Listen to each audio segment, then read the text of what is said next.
Bloch माएँ बच्चे जनती हैं और बंदूकें बच्चे खा जाती हैं।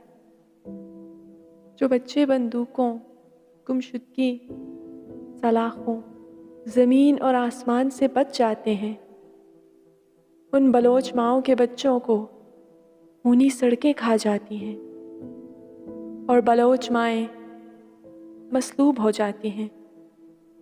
बलोच बच्चे यसू नहीं जो बाद सलीब या तो वापस आ जाएं या आकाश पर रह जाएं।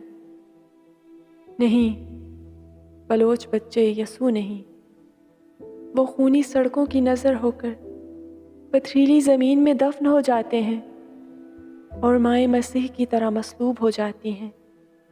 मरियम यसू को रोती थी और बलोच माएँ अपने यसू जैसे बच्चों को रोती हैं। वहाँ तो एक यसू था और एक मरियम, पर यहाँ तो कई यसू और कई मरियमें हैं।